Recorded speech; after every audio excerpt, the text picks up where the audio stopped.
Tonight is unlocking divine favor. The blueprint of humility, repentance, and prayer. Di ba nakaka-excite? Mayroon tayong ma-unlock na the divine favor coming from God. At ito po ay magmumula, magagaling, kuya, sa ating pong verse 4 tonight, sa 2 Chronicles 7, 11 to 16. Tayo po lahat ay tumayo at sabay-sabay po natin itong basahin. Handa na ba kayo? Ready? 3, 2, 1. Thus Solomon finished the house of the Lord and the king's house. And Solomon successfully all that came into his heart to make in the house of the Lord and his own house. Then the Lord appeared to Solomon by night and said to him, I have heard your prayer and have chosen this place for myself as a house of sacrifice. When I shut up heaven and there is no rain, or command the locusts to devour the land, or send pestilence among my people, if my people who are called by my name will humble themselves and pray and seek my face and turn from their wicked ways, then I will hear from heaven and will forgive their sin and heal their land. Hallelujah. Now my eyes will be open and my ears attentive to the prayer made in this place. For now I have chosen and sanctified this house, that my name may be there forever. My eyes and my heart will be there perpetually. Hallelujah, hallelujah. Samahan niyo po sa isang maikling panalangin. Yes, Lord God, Panginoon, ngayong gabi, Lord God, ibinahagi niyo nga po, Lord God, itong words na ito, Lord God, hallelujah, on how we unlock, Lord God, Panginoon, your favors, Lord God, hallelujah, as we humble ourselves tonight, Lord God, hallelujah, as we examine your words tonight. We thank you, Lord God, hallelujah, hallelujah, for reminding us, Lord God, hallelujah. And I pray, Lord God, tonight, hallelujah, paggabayan mo po, Lord God, itago mo lang po ako sa iyong likuran, Lord God, hallelujah. Ikaw lamang po ang maririnig. I am an empty vessel, Lord God, hallelujah. Lahat po na mamumutawi sa aking labi ay sa iyo lang po nanggagaling. Yes, Lord God, hallelujah. And I pray, Lord God, the knowledge, the wisdom, the understanding, Lord God, will manifest po, Lord God, sa lahat po, buo po sa amin lahat ng individual tonight ko as listening tonight, hallelujah,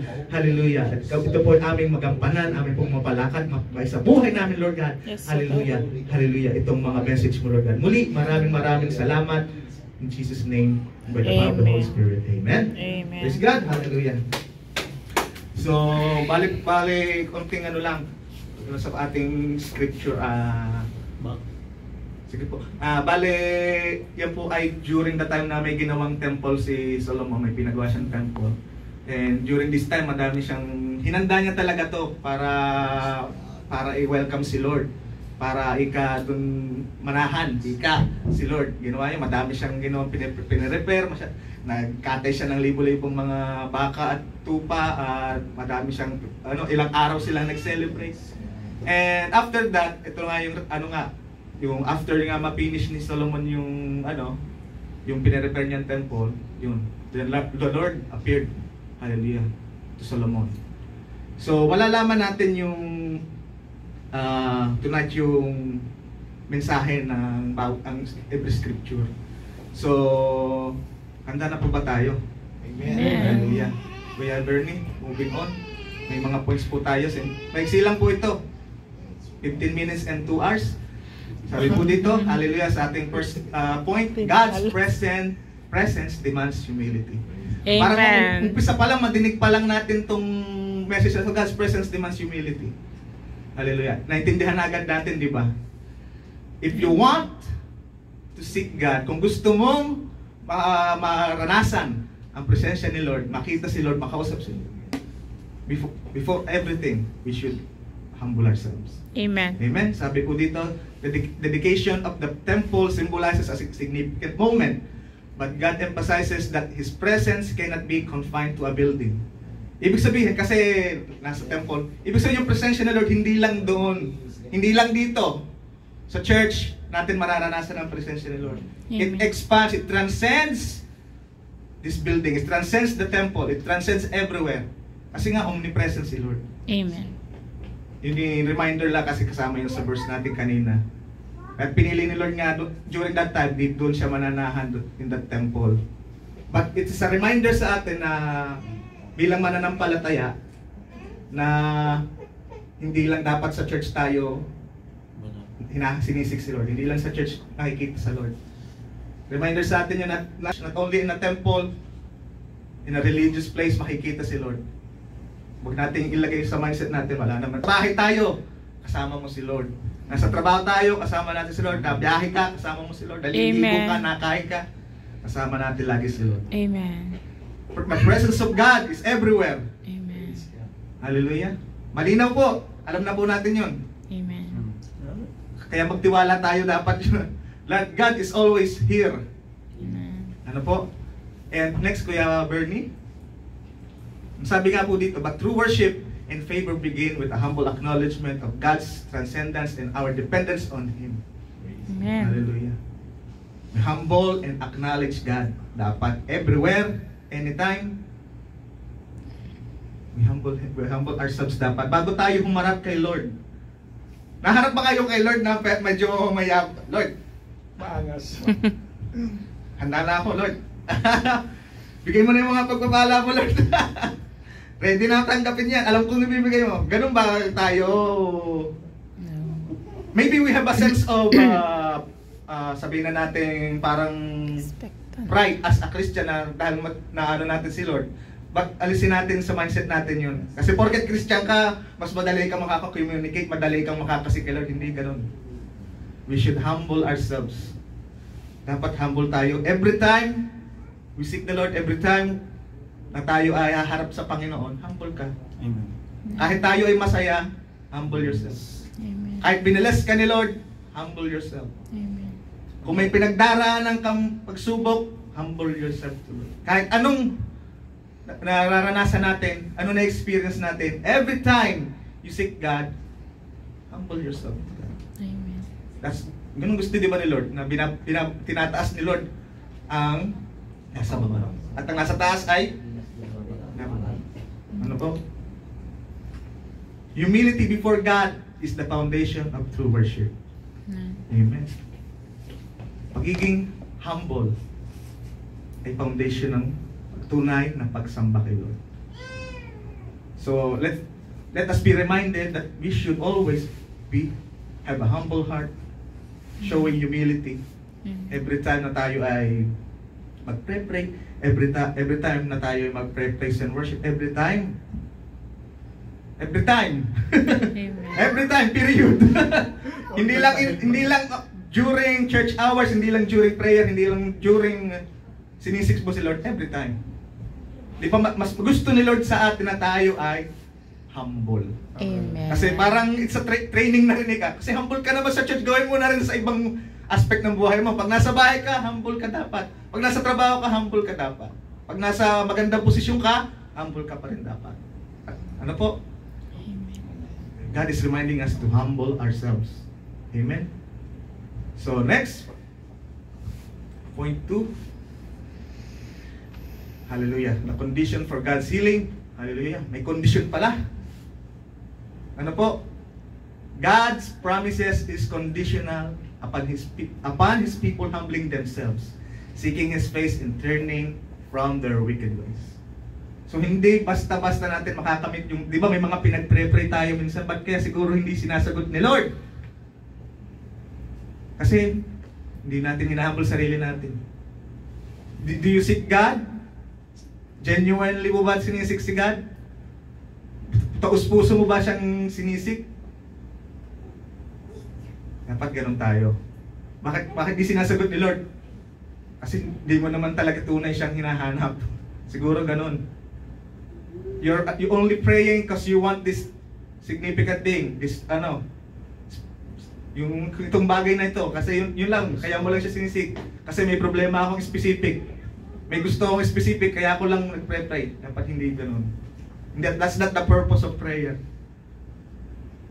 Ayan, ito pa, and turning from their wicked ways.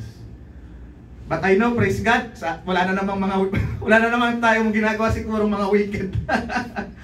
So, isipin natin kasi minsan, if we have prayers na hindi pa sinasagot, maybe we're still doing things na hindi na kaaya-aya sa mata ng Panginoon.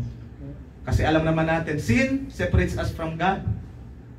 And mahirap magdalangin kay Lord kung ikaw ay hindi nagre-repent. Mayroon pa rin kayong barrier, mayroon kayong separation. So, talikuran na natin yung mga wicked na may ginagawa. Kung meron pa tayong mga tinatago dyan, ay tanggalin na natin ito ng tuluyan. And I believe, pag nagawa na natin ito, mararanasan na natin yung God's promise sa buhay natin. Amen? Praise God. Ba't po tayo masyadong seryoso? Next po, Kuya Bernie. Yan, sabi nga po dito, repentance is the pathway to restoration and healing. Amen. Tama yan. Tayo naman ay familiar na dyan. Repentance is a pathway to restoration. Once, parang discussion lang sa about sin sa Bible study natin, pare-pareho tayong magkakasunod, ano na ba tayo sa kung anong lesson sa, pero natakal kasi natin yung sin, di ba? The past few weeks. So, importante yan sa atin. Repentance. Kung gusto mo nang ma-overcome at maramdaman yung pagbabago, maramdaman mo yung healing, repentance. Humingi tayo ng tawad at talikuran na nga natin yung ating mga kasalanan. Amen. And sabi dito, praise not just a request, but a lifestyle of dependence on God. Amen. Hindi lang tayo nagdadasal para, Lord, gusto ko kasi nito. Lord, pagalingin mo ako. Lord, may pinagdadaanan. Hindi, that's not the purpose nga lang ng prayer. Lifestyle natin yung that we depend on God. Amen. Kay God lang tayo nakapit. Siya lang ang kailangan natin. It means that wag nating iuna yung sarili nating kakayanan. Amen. Kaya ko naman to, Lord. Kaya ko yan. It's not about us. God wants us to depend on Him. Gusto ni Lord na dumudulog tayo sa Kanya. Amen. Ano po? God wants us to depend on Him. Alalahanin natin yun. Kaya, malinaw po ba mga kapatid? Amen. Amen. Malapit na po. Pangatlong point na po ito. Sabi po dito, God's responsive covenant. Hallelujah. God responds to the heartfelt prayers of His people, promising to hear, forgive, and heal. Yan. Amen. Di ba napakaganda? Nagre-reply si Lord. Hindi siya nagsisinzone. Hindi siya nang blah-blah. Nagre-reply siya, nagre-respond siya. Amen. To our heartfelt prayers. If your prayers is sincere at tunay na sa taos puso, napapakinggan yan ang Panginoon. Amen. Amen. Promising to hear, forgive, and heal. Ganda, di ba? Ganda ng reply ni Lord. So, sabi pa po dito, the covenant with God is not passive. It is a dynamic relationship where God actively engages with those who seek Him wholeheartedly. Amen. Gusto ni Lord, may interaction tayo sa Kanya. Amen. Gusto ni Lord na tayo ay kinakausap natin siya lagi. Gusto ni Lord, you seek Him. Once God wants us to praise Him, pray for Him, pray. Gusto ni Lord, makausap ka, makahalubilo ka. Kaya huwag tayong mahihiya na lumapit kay Lord. Kung anumang kahit anumang pinagdaraan, anumang prayer yan, anumang pagsubok yan, anong sakit yan, ilapit natin kay Lord. Amen. Gusto ni Lord yun, na nilalapit natin kay Lord yun. Amen. God wants us to interact with Him. Amen po ba? Amen. So next po, patapos na agad tayo. Application. Cultivate a lifestyle of humility. Dapat lagi tayong humble. Amen. Active repentance and prayer as a lifestyle choice. Dapat lagi tayong ano ba tawag dito? Mag-repent sa ating mga pagkakasala. Huwag nating hayaang, at saka as much as possible, iwasan na natin mag-sin. Prayer yun, pati yung prayer lifestyle, dapat lagi tayong nag-prayer. Ano po, every day, every time. Ano po? Sabi pa dito, confidence in God's responsive covenant. Amen. Dapat may confident tayo kay Lord lagi. Hindi tayo, wala tayong doubt, wala tayong fear. Amen? Tiwala lang kay Lord. Amen. And sa conclusion, mabilis lang po yan. Dua conclusion. Sabi sa, ito nga po, sabi pa sa 2 Chronicles 7, ang ibig sabihin nga, it lays out a established blueprint for a vibrant, thriving relationship with God. As we humble ourselves, repent, and fervently seek His face, we unlock the door to divine healing and restoration.